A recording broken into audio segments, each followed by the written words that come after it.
नमस्कार, मी फराह खान. तुम्ही पाहताय लोकशाही मराठी. सध्या विधानसभेची धामधूम सुरू आहे. विधानसभेच्या मतदानासाठी अवघे काही दिवस राहिलेले आहेत आणि प्रचार जोरात सुरू आहे. आपण पोहोचलेलो आहोत खडकवासला मतदारसंघामध्ये आणि या ठिकाणी चर्चा करण्यासाठी आपल्यासोबत आहेत खडकवासला मतदारसंघातून राष्ट्रवादी शरदचंद्र पवार पक्षाचे उमेदवार सचिन दोडके, जे पुन्हा एकदा निवडणुकीच्या रिंगणामध्ये उतरलेले आहेत आणि ते नेहमी लोकांमध्ये असतात, लोकांच्या समस्या मांडत असतात आणि आता पुन्हा एकदा विकासाचं विजन घेऊन निवडणुकीला सामोरे जाताना दिसतायत. सर, आपलं खूप खूप स्वागत आहे. धन्यवाद. सचिन दोडके सर, त्यांचा प्रचार नेमका कसा सुरू आहे, कशा पद्धतीनं ते मतदारांना मतं मागतायत, त्यांच्याकडूनच आपण जाणून घेऊयात. सर, प्रचाराचे मुद्दे वगैरे याच्याविषयी तर आपण बोलणारच आहोत, पण सगळ्यात महत्वाचं म्हणजे शरद पवारांची सभा इथं नुकतीच झाली आहे. कसं वातावरण दिसतंय? खूप मोठा फरक त्या ठिकाणी झालेला आहे. कारण का पवार साहेबांची जी सभा झाली त्याच्यानंतर पूर्ण खडकवासला मतदारसंघाचं वातावरण बदलले आणि साहेबांनी मतदारांना जे आवाहन केले ते मतदारांनी त्याला साथ देण्याकरता मन बनवले. आणि तुम्ही बघत असाल तर ऑलरेडी वातावरण खूप चांगलं होतं. त्याच्या साहेबांची सभेमुळं खूपच ते मोठ्या प्रमाणात बदलले आणि आज तुम्ही बघत असाल की आज काल सभा होऊन आज वातावरण सुद्धा खूप चांगलं झालंय. नागरिक खूप चांगल्या पद्धतीने रिस्पॉन्स देतात. आणि त्याचबरोबर असंही म्हटलं जाते की म्हणजे प्रचारामध्ये किंवा आपण जेव्हा लोकांमध्ये जाऊ त्यावेळेला एक 80 वर्षांचा तरुण हा मैदानात उतरलाय, प्रचार करतोय, असं एक वातावरण आपल्याला संपूर्ण राज्यभरामध्ये पाहायला मिळतंय आणि ते तुमच्या पाठीशी आहेत. अशामध्ये आपण ज्या आठवणी काढल्या 1.25 वर्षापूर्वीच्या, तर त्याच्यामध्ये फूट पडली होती पक्षात आणि बरेचसे नगरसेवक इथले विशेषतः दादांसोबत आहे. हे आव्हान वाटते तुम्हाला? अजिबात नाही. कारण का जरी कुठलाही नगरसेवक किंवा कुठलेही नेते तिकडे गेलेले असले तरी मतदार आमच्या बरोबर आहे आणि जो मतदार आमच्या बरोबर आहे तो तुम्हाला आता खासदारकीच्या इलेक्शन मध्ये तुम्हाला तो दिसला. त्याच्यामुळं नेते मोकळे तिकडे गेलेले आहेत, मतदार सगळा इकडे आहे आणि तो पवार साहेबांच्या विचाराचा असल्यामुळं पवार साहेबांच्या मागे एक निष्ठेने ठाम त्या ठिकाणी उभा आहे.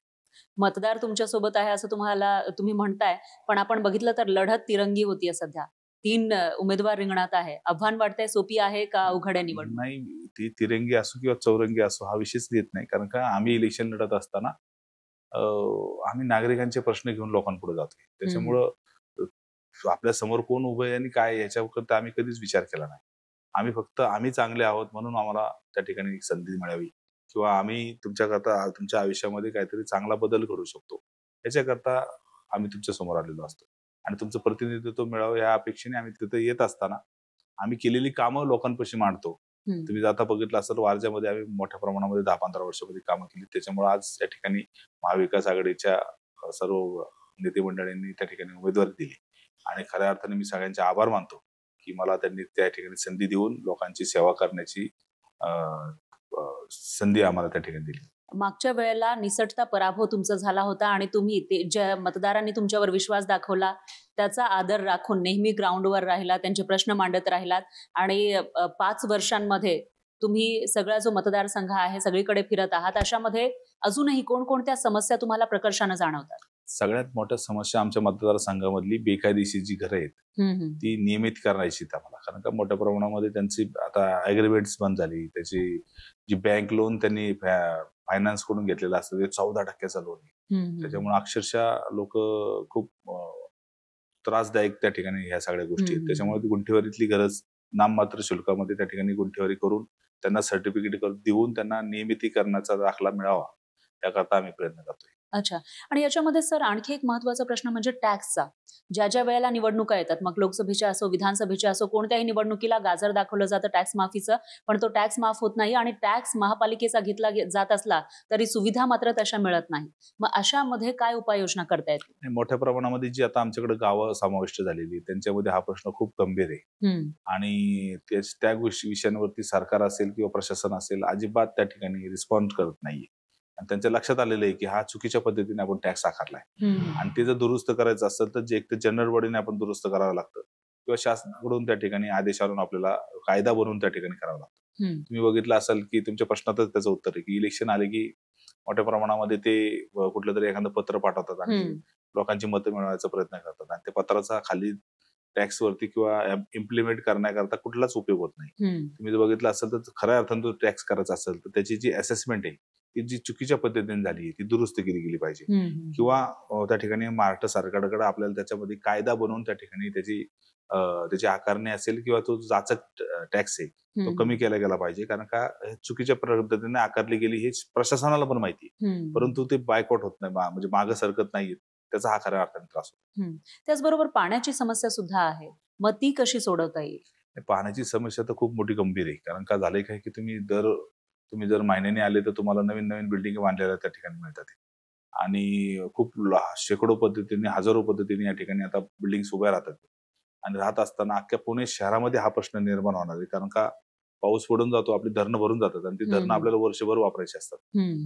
परंतु नवीन सोर्स आपल्याला शोधले गेले पाहिजेत. त्याच्याकरता आम्ही, जरी आमचा जीव बारीक असला तरी देखील आम्ही, तुम्हाला आठवत असेल की मागच्या सरकारांनी, केंद्र सरकारांनी नदी जोड प्रकल्पांची काही घोषणा केलेली होती. प्रायमरी फिजिबिलिटी रिपोर्ट बनवले गेले होते. ते पूर्ण देशामध्ये बनवले गेले की कुठल्या नद्यांचं पाणी आपण कुठल्या नद्यांना आपण टाकू शकतो आणि कुठल्या नद्यांचं पाणी वाया जाते तर ते कसं आपण युटिलाइज करू शकतो. याच्याकरता त्यांनी जे अहवाल बनवले होते ते अहवाल महाराष्ट्र सरकारने मोठ्या प्रमाणामध्ये अजून स्वीकारले नाहीयेत.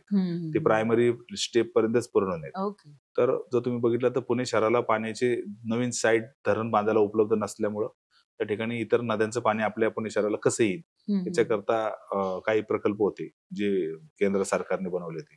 आणि त्याच्यामध्ये मुळशी धरणावरून पाणी आणणे, भीमा नदीवरच्या कोकण पट्ट्यातून पाणी आणणे आणि एक सावित्री नदीवरून पाणी आणण्याचा एक प्रकल्प होता. तो 5,000 कोटी रुपयाचा होता त्यावेळेच्या काळात.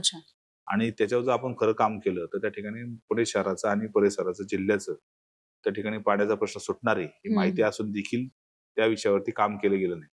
तर मी मागच्या काळामध्ये त्याच्या सगळा करस्पॉन्डंट पत्रव्यवहारांचा काढला, त्याचे पत्रव्यवहार काढले आणि लक्षात असं आलं की आपल्याला हे करू शकतो आपण, तर ह्याचा पाठपुरावा आपण केला पाहिजे.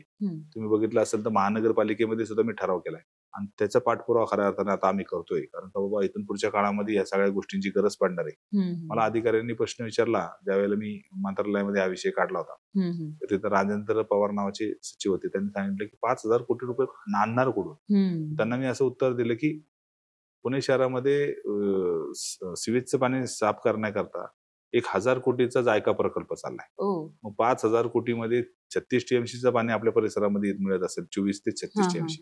तर त्याच्यामध्ये आपण ट्राय करायला हरकत नाही किंवा आता काळाची गरज आहे. इथून पुढच्या काळामध्ये ज्या वेळेला आपण खूपच लोकसंख्या वाढून पाण्याचा गंभीर प्रश्न होण्याच्या अगोदर त्या ठिकाणी आपण काही उपाययोजना जर आपण केल्या तर मोठ्या प्रमाणामध्ये पाण्याचा विषय आपण मार्गी लावू शकतो. अशा प्रकारचे जे प्रकल्प आहेत त्याच्याकरता राज्य सरकारने, केंद्र सरकारने मदत केली पाहिजे. म्हणून करता आज ज्या वेळेला मी आमदार होईन त्यावेळेला सगळ्यात पहिला हा विषय मार्गी लावेन असं तुम्हाला विश्वास देतो. खडकवासलावासियांना सुद्धा हा विश्वास आहे. मला वाटतं ते अपेक्षा करतील की लवकरात लवकर आपली ही समस्या सुटावी. नक्की. आणि दुसरं एक कचऱ्याचा प्रश्नही या ठिकाणी आहे आणि त्याच्यातून मग आरोग्याच्या समस्याही उद्भवतात. मग हा कचऱ्याचा जो प्रश्न आहे तो कसा मार्गी लावता येईल? काय झालं, पूर्वी जो आपल्याकडे पुणे शहरामध्ये मोठे कंटेनर असायचे त्याच्यातून तो कचरा गोळा केला जायचा. तर मध्ये सुरेश जगताप नावाचे एक अधिकारी आले, त्यांनी कचऱ्यावरती 3-4 वर्ष खूप चांगलं काम केलं आणि त्यांनी 0 कंटेनर योजना राबवली आणि पुणे शहरामध्ये पूर्णपणे आता तुम्हाला कंटेनर कुठं कचऱ्याचे दिसत नाहीये. त्यांनी घंटागाड्यांची संख्या वाढवून सेपरिकेशन करून कवाला कचरा, सुका कचरा वेगळा करून जी योजना राबवली होती त्या योजनेचं अख्ख्या देशभरात कौतुक झालं आणि देशामध्ये आपल्या पुणे महानगरपालिकेचा पहिला नंबर आला. आता तो कितव्या नंबरवर आहे, खूप लांब गेलो आपण. त्याचं कारण असं आहे की बाबा ती पॉलिसी जी आपल्याला रन केली पाहिजे होती किंवा ती टिकून ठेवली पाहिजे होती ती ह्या वेगळ्या विचाराची लोक त्या ठिकाणी आल्यानंतर त्यांनी ती बाजूला सारली आणि त्याच्यामुळे आज वेगळ्या एजन्सींना काम दिल्यामुळं त्याचं सातत्य नसल्यामुळं मोठ्या प्रमाणात कचरा साठलेला दिसतोय किंवा लोकांच्या ज्या सवयी आहे त्याप्रमाणे आपली योजना आखली गेली पाहिजे. म्हणजे रात्रीचा दिवसाचा त्यांना कचरा द्यायला जमत नसेल तर रात्रीच्या वेळेला त्यांना घंटागाडी चालू करून त्यांची सोय उपलब्ध करून दिली पाहिजे. कारण का कुठल्याही नागरिकांना रोडला कचरा फेकूशी वाटत नसतो, पण ती कचरा घरात ठेवू शकत नाही म्हणून ते असल्या मानसिकतेमध्ये जातात आणि तुम्हाला रोडला कचरा पडलेला दिसतोय. त्याच्यामुळे मी निवडून आल्यानंतर त्या ठिकाणी तुम्हाला वर्षभरामध्ये या सगळ्या विषयांचा मार्ग काढून दिलेला दिसेल. अख्ख्या मतदारसंघामध्ये कचरा हा विषय मी खूप सिरियस घेतो आणि कचरा तुम्हाला कुठेही वर्षभरात दिसणार नाही याची खात्री तुम्हाला देतो. लोकशाहीच्या माध्यमातून तुम्ही वचन देताय लोकांना हे. नक्की नक्की. आणि त्याच्यामध्ये सर आणखी एक प्रश्न आहे तो म्हणजे ट्रॅफिकचा. तर ट्रॅफिकची समस्या सोडवायची असेल तर आपल्याला त्या ठिकाणी सगळ्यात मोठा प्रश्न असा आहे की या नव्याने जी समाविष्ट झालेली गावं आहेत तर त्यांचा डीपी अजून सँक्शन नाही. त्याच्यामुळे पर्यायी जे मार्ग असतात की एकाच रोडवरती लोड न येता त्याचे पर्यायी मार्ग जे असतात ते मार्ग लवकर झाले पाहिजे. तर डीपी सँक्शन न झाल्यामुळे जागा मालकांना मोबदला न देता येत नाही किंवा ते रस्ते ताब्यात न घेता आल्यामुळे ही समस्या वाढत चालल्यात. किंवा जुने जे डीपी आहेत शहरांचे आपले, तर ते डीपी प्लॅन मधले जे रस्ते आहेत ते प्रामुख्याने ताब्यात घ्यायला प्राधान्य दिलं पाहिजे. तर ते होताना दिसत नाहीये. कारण का फक्त मोठाले पुणे शहरातल्या प्रकल्पांवरती यांचं लक्ष आहे. खाली लोक ट्रॅफिक मध्ये अडकतात, कचऱ्याची समस्या आहे किंवा पाण्याची समस्या आहे, त्याच्यावरती कुठलेही प्रशासन किंवा लोकप्रतिनिधी लक्ष देताना दिसत नाहीयेत. मी नेहमी म्हणत असतो की ज्यावेळेला तुम्ही एखादा व्यक्ती निवडून देत असता त्याच्या विचारांवरती तुमचा परिसराचा विकास अवलंबून असतो. त्याचं कारण असं, त्यांनी जर जास्त वेळ दिला तुमच्याकरता, जास्त वेळ पाठपुरावा करत असेल तुमच्या कामाकरता, तर आणि काळाची पावलं ओळखून जर त्यांनी जर एखादा चांगला निर्णय जर घेतला, त्यांनी जर चांगला निर्णय घेतला तर तुमचा परिसर 10 वर्षांनी पुढे जात असतो. बरोबर. आणि त्यांनी जर निर्णयच घेतला नाही तर तुमचा परिसर 10 वर्षांनी मागे जात असतो. बरोबर. त्याच्यामुळे ही जी गॅप ही 20 वर्षाची जी अख्खी पिढी निघून जाती, अशा प्रकारचे त्या ठिकाणी आपल्या परिसराचं नुकसान होत असतं. म्हणून मी कायम लोकांना सांगत असतो की बाबा त्या ठिकाणी जाती धर्माचा विचार न करता विचारांची लढाई लढली पाहिजे. जो व्यक्ती तिथे उमेदवार म्हणून उभा असतो त्याच्याबद्दल त्याच्या गावामध्ये त्यांनी किती कामं आपली त्याच्या भागात केलेली आहे, आपल्या भागामध्ये तो चांगली कामं करू शकतो का, आणि त्याच्या कसल्या प्रकारचा त्याला त्यातलं नॉलेज आहे का, कागदपत्रे नॉलेज आहे का, त्याचा पाठपुरावा कसा असतो, अशी चौकशी करून त्या ठिकाणी मतदान केलं तर नक्कीच तुमच्या आमच्या आयुष्यामध्ये ह्या सगळ्या समस्या दूर होतील आणि त्या ठिकाणी आपल्या आयुष्यामध्ये चांगला बदल त्या ठिकाणी नक्कीच होईल. अशी निश्चितच मतदारांनी जर विचार करून मतदान केलं तर पुढचं त्यांचं जे 5 वर्ष आहे त्याच्यामध्ये बरीचशी कामं होऊ शकतात. सचिन दोडके सर आपल्या विकासाचं विजन या ठिकाणी मांडताना दिसून येत आहेत खडकवासला वासियांसाठी. सर त्याच्यामध्ये आणखी एक महत्वाचा प्रश्न म्हणजे समाविष्ट जी गावं आहे, तुम्ही आता उल्लेख केला, बराच काळ गेलाय गावं समाविष्ट होऊन, पण त्या गावांमध्ये विकास झालाय का? विकास होण्याकरता पहिला डीपी प्लॅन तयार होतो. जसं तुम्ही एखादा प्लॉट घेतला तुमचा बंगला बांधण्याकरता, तर तुम्ही सरकारी मोजणी करताना आर्किटेक्टकडे जाता. आर्किटेक्टकडे का जाता, तर तो सुंदर प्लॅन बनवतो आणि प्लॅन बनवत असताना तो तुमचं बाथरूम कुठं असलं पाहिजे, बेडरूम कुठं असलं पाहिजे, किचन कुठं असलं पाहिजे, गार्डन कुठं असलं पाहिजे, तुमची पार्किंग कुठं असली पाहिजे, याचा सुंदर प्लॅन तयार करतो. तशाच पद्धतीने ज्या वेळेला ही गावं महानगरपालिकेमध्ये येतात त्यावेळेला अधिकारी त्या ठिकाणी मोठ्या प्रमाणामध्ये इंजिनियरचे लोक आहेत आपली, तर त्याच्यावरती तो अभ्यास करून संपूर्ण त्या गावाचा प्लॅन बनवत असतात. त्याला आपण डीपी प्लॅन म्हणतो.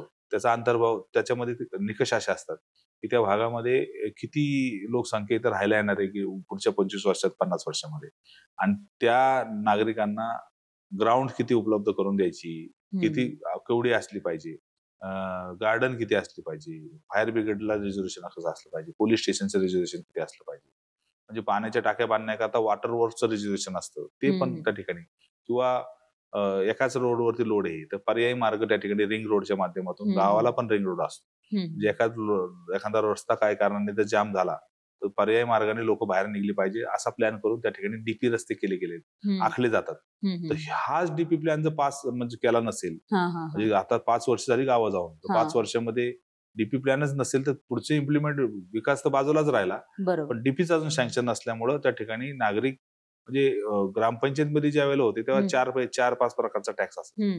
आता तुम्ही महानगरपालिकेमध्ये 18 प्रकारचे टॅक्स घेता, त्या जवळपास तुम्ही 18 प्रकारचे अम्युनिटीज देण्याकरता बांधील आहात. बरोबर.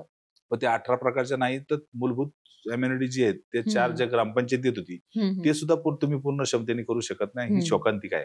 त्याच्यामुळे मोठ्या प्रमाणात नागरिक त्रस्त झालेले आहेत आणि त्यांना बदल हवा आहे. त्याच्यामुळे बदल त्यांनी केला आणि तुम्ही आमदार झाला तर तुम्ही सगळ्यात आधी या गावांसाठी काय करा? सगळ्यात पहिली त्यांची घरं जी गुंठेवारीमध्ये रेग्युलर करणार, त्यांचं जे बर्डन आहे त्यांच्यावरती 14% व्याजदराचं ते 7% वाढणार, आणि त्या ठिकाणी त्यांचा नियमितीकरणाचा दाखला दिला तर त्यांच्या प्रॉपर्टीची व्हॅल्युएशन वाढणार. दुसरी ट्रॅफिक जे आहे, ट्रॅफिकमध्ये पर्यायी जे मार्ग आहे, समजा आता वारजाला आमचा नदी पात्राचा रस्ता आहे, तो खराडीपासून शिवण्यापर्यंत आहे, तो मी मध्ये पाठपुरावा करून आता खडकवासल्यापर्यंत नेलाय, धरणापर्यंत, आणि तो धरणापर्यंत नेल्यानंतर अख्खी कनेक्टिव्हिटी म्हणजे वारजे किंवा सिंहगड रस्त्याला हा सगळ्यात मोठा पर्यायी मार्ग आहे आणि तो 100 फुटाचा आहे, 24 मीटरचा. तर तो जर मिळाला तर त्याला विदाउट सिग्नल असल्यामुळे मोठ्या प्रमाणामध्ये नागरिकांचे ट्रॅफिकचा एक पर्यायी मार्ग त्या ठिकाणी उपलब्ध होणार मोठा, आणि आतले इंटरनल जे डीपी रस्ते ते मार्गी लावले तर मोठ्या प्रमाणामध्ये त्या ठिकाणी नागरिकांना जायला यायला अडचण होणार. सर तुम्ही वारजेचा उल्लेख केला आणि वारजे मॉडेलची सध्या खूप चर्चा होतीये आणि तुम्ही म्हणताय की वारजे मॉडेल सारखंच खडकवासल्याला सुद्धा बनवायचं, तर हे वारजे मॉडेल नेमकं काय? विषय असा आहे की मी ज्या वेळेला लोकांचं नेतृत्व करायचं ठरवलं, मी स्वतः एका फ्लॅटमध्ये राहतो. मी आदित्य गार्डन सोसायटीमध्ये राहतो आणि तिथं माझा 3 BHK फ्लॅट आहे. मला असं वाटत होतं की मी ज्या वेळेला नागरिकांचं मला नेतृत्व करायचं असेल तर मी त्यांच्याबरोबर राहिलो पाहिजे. मला सोसायटी कल्चर कळायला पाहिजे, सोसायटीतले लोकांचे प्रश्न कळायला पाहिजे, त्यांच्या अडचणी कळायला पाहिजेत. म्हणून मी गेली 20 वर्ष आदित्य गार्डन सिटीमध्ये राहतो. त्याच्यामुळे तुम्हाला ह्या सगळ्या माझ्या विकास कामांच्या याच्यावरती माझ्या सोसायटीचा असेल किंवा त्या कल्चरचा परिणाम तुम्हाला दिसतो. माझ्या सोसायटीमध्ये खूप ग्रीनरी आहे. तीच ग्रीनरी मी वारज्यामध्ये बाहेर घेऊन आलो. माझ्या सोसायटीमध्ये वेगवेगळे स्पोर्टच्या ऍक्टिव्हिटीज चालू असतात. तर त्या सगळ्या ऍक्टिव्हिटीज मी वारज्यामध्ये त्या ठिकाणी राबवल्या. माझे इथे सांस्कृतिक कार्यक्रम मोठ्या प्रमाणात सोसायटीत असतात. तसले सांस्कृतिक कार्यक्रम मी वारजेकरण करता बाहेर राबवतोय. त्याच्यामुळे एवढं सुंदर रसायन तयार झाले आणि त्याच्यामध्ये लोकांमध्ये कम्युनिकेशन खूप वाढलं. कारण का वारजे ऑलिम्पिकमध्ये आम्ही 22 प्रकारचे क्रीडा प्रकार घेतो. आणि त्याच्यामध्ये महिला असतील, ज्येष्ठ महिला असतील, नागरिक असतील, लहान मुलं असतील, या सगळ्यांचा सहभाग जो 10,000 पार्टिसिपेंट त्याच्यामध्ये असतात वेगवेगळ्या गेम्समध्ये आणि मल्टिपल मध्ये असल्यामुळे समजा 6,000 आपण धरून चालू, 6,000 पब्लिक आम्ही त्या ठिकाणी स्पर्धेला दरवर्षी उतरवतो. म्हणजे एकत्र आणतो आणि त्याच्यामुळे विचारांची देवाणघेवाण होते आणि मोठ्या प्रमाणामध्ये एक वारजे मॉडेल तयार झाले. त्याचा हेवा पुणे शहराला अख्ख्या आहे आणि मला अभिमान वाटतो की बाबा मी एक कुठलंही राजकारण न करता एक सगळ्यांना एका व्यासपीठावर त्या ठिकाणी आणण्याचा प्रयत्न केलाय आणि त्याला नाव ठेवलं गेलंय लोकांकडून वारजे मॉडेल आणि अख्ख्या पुणे शहरात त्याची चर्चा आहे.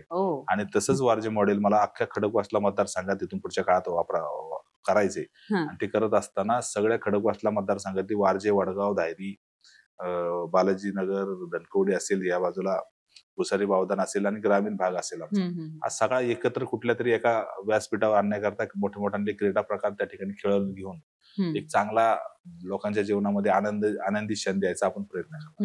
म्हणजे आनंद प्लस त्यांचा जो काही उत्साह आहे कामं पुढे करण्याचा तोही वाढवण्याचा एक प्रयत्न असं म्हणता येईल त्याच्यामुळे, आणि एकत्र सर्वच जण पुढे जातील असंही आपल्याला म्हणता येईल. सर, याच्यामध्ये आणखी एक प्रश्न मला विचारायचा आहे. तुम्ही आता खडकवासलासाठी तुमचा पुढच्या 5 वर्षांचं प्लॅनिंग नेमकं काय आहे? अजेंडा नेमका तुमचा काय असेल? अजेंडा सिंगल लाईन आहे की माझ्या नागरिकाला काय अपेक्षित आहे, माझा नागरिक, माझा मतदार माझ्याकडून काय अपेक्षा करतो. तर माझ्या घरामध्ये पाणी चांगलं आलं पाहिजे, ज्याचा मी टॅक्स भरतो. माझा कचरा व्यवस्थित उचलला गेला पाहिजे. आता हे रस्ते, लाईट, पाण्याचा विषय कॉर्पोरेशनचे रिलेटेड आहे, पण त्याच्या पॉलिसी चुकल्यामुळं, त्याचे नियम चुकल्यामुळं त्याचा त्रास होतो किंवा त्याची रिक्वायरमेंट तुम्ही थांबवली पाहिजे किंवा मोठ्या प्रमाणामध्ये तुम्ही बांधकामांना परवानगी देत चाललेत, पण पाण्याची रिक्वायरमेंट काय आहे त्याचा अभ्यास न केल्यामुळे मोठ्या प्रमाणात नागरिकांना पाण्याचा तुटवडा जाणवतो.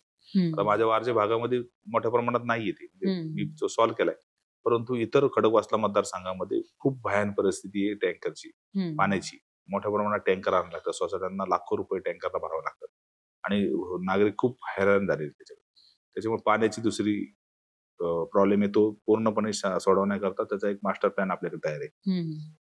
तिसरी गोष्ट ट्रॉफिकची, त्याच्यामध्ये सुद्धा विकार न करता नदीपात्राचे रस्ते असतील किंवा मेट्रो सारखे प्रकल्प आहेत. मेट्रोचे प्रकल्प आता टप्प्याटप्प्याने होणार आहे. तुम्ही बघितलं असेल तर कात्रज ते हिंजवडी सुद्धा प्रकल्प व्हावा म्हणून आपण प्रयत्न करतोय. सावरकरांच्या स्मारकापासून तर खडकवासल्यापर्यंत मेट्रो जावी याच्याकरता सुद्धा सगळ्यात पहिले पत्रव्यवहार आपण केले होते आणि त्याच्या अनुषंगाने टप्प्याटप्प्याने 2, 4, 5, 6% टप्प्यांवरती जे काम होणार आहे त्याच्यामध्ये हे सगळे लाईन आउट झालेले आहेत आणि ते एक एक रूट आता बांधणे व्हायला लागले. परंतु ह्या मेट्रो करत असताना त्याचा परिणाम आमच्या महानगरपालिकेच्या बजेटवर होऊ नये म्हणून मी प्रयत्न करणार आहे की बाबा जे 20%, 15% जे भरले जातात महानगरपालिकेतून ते सुद्धा महानगरपालिकेला भरायला नाही लावले पाहिजे, कारण त्याचा परिणाम आमच्या टॅक्स वरती होतोय आणि मोठ्या प्रमाणामध्ये नागरिकांना खूप त्याचा त्रास होणार आहे. तर इथून पुढच्या काळामध्ये मेट्रो जी करायची ती मेट्रोचे सगळे पैसे राज्य आणि केंद्र सरकारने द्यावेत याच्याकरता मी भांडणार आहे. अच्छा, म्हणजे तुम्ही लोकांसाठी भांडणार आणि त्यांचा जो टॅक्सचा पैसा आहे तो इथल्या कामांसाठी स्थानिक कामांना, त्याचा उद्देशच तो असतो. ही आश्वासनं तुम्ही देताय, वचनं तुम्ही देतायत आणि त्याच्यामध्येच जेव्हा आपण निवडणुकीचा विचार करतो तेव्हा असं म्हटलं जात आहे की शरद पवार जिथे जिथे जातात तिथं वारं फिरतंय आणि तुमच्या बाबतीमध्ये तर तुम्ही निवडणुकीच्या आधीच तुमच्या विजयाचे बॅनर लागले होते. दरवर्षी लावतो आम्ही, कारण का इलेक्शन आम्ही कंट्रोलमध्ये घेतो. कंट्रोल ह्या अर्थाने की बाबा आम्हाला नागरिकांमध्ये जर खरंच आपण काम करत असेल तर त्या बॉडी लँग्वेज वरून किंवा नागरिकांच्या रिस्पॉन्स वरून तुम्हाला कळतं तुम्हाला किती मतदान पडणार आहे. तर मग तुम्हाला आता कसा अंदाज आहे, म्हणजे कितीचं लीड तुम्हाला मिळू शकतं? तुम्ही जर आता फिरले सगळीकडे खडकवासला मतदारसंघात कुठेही जावा, तुम्हाला त्या ठिकाणी तुतारीच ऐकायला येणार आहे, तुतारी घेणारा माणूसच आम्ही मतदान करणार असं लोकांकडून ऐकायला येते. त्याच्यामुळे मोठ्या प्रमाणात विश्वास आहे.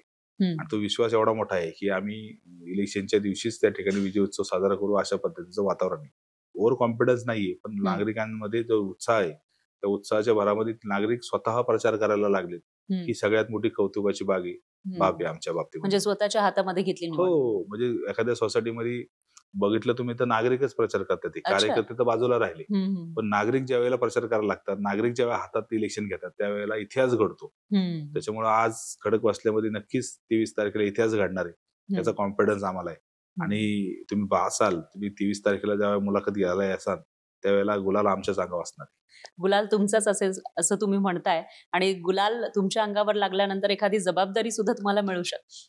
नक्कीच, जबाबदारीचा विषय नाही. मला सगळ्यात मोठी जबाबदारी ज्यावेळेला नागरिक बटन दाबून आपल्याला निवडून देत असतात, तर आपल्याकडून त्यांनी जो आशीर्वाद दिलाय आपल्याला, तो आशीर्वाद त्या ठिकाणी पूर्ण क्षमतेने आपण ताकद लावून आपला वेळ देऊन त्या विश्वासाला सार्थ ठरण्याकरता आपण प्रयत्न करायचे असतात. आणि तिथून पुढच्या काळामध्ये ते नक्की करीन असं या तुमच्या चॅनलच्या माध्यमातून माझ्या मतदारांना मी सांगतो. आणि आमच्याही तुम्हाला शुभेच्छा आहे. तुम्ही कॉन्फिडंट दिसताय, प्लस तुम्ही कामं म्हणजे ज्या पद्धतीने प्रचार करायला पाहिजे, लोकांमध्ये जायला पाहिजे, 5 वर्षांपासून ते करत आहात आणि आताही पायाला भिंगरी बांधून फिरताना तुम्ही दिसताय.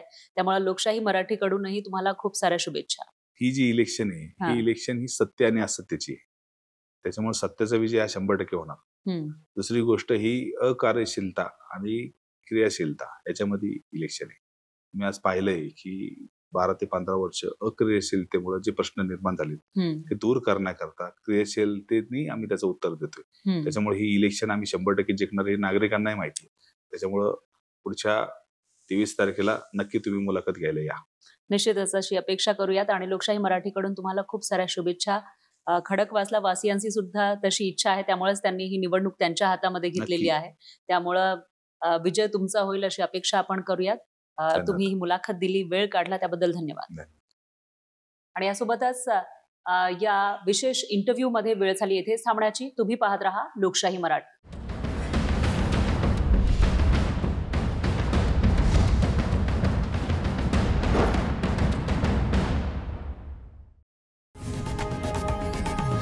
लोकशाही मराठी ऐका, पहा, जागरूक रहा.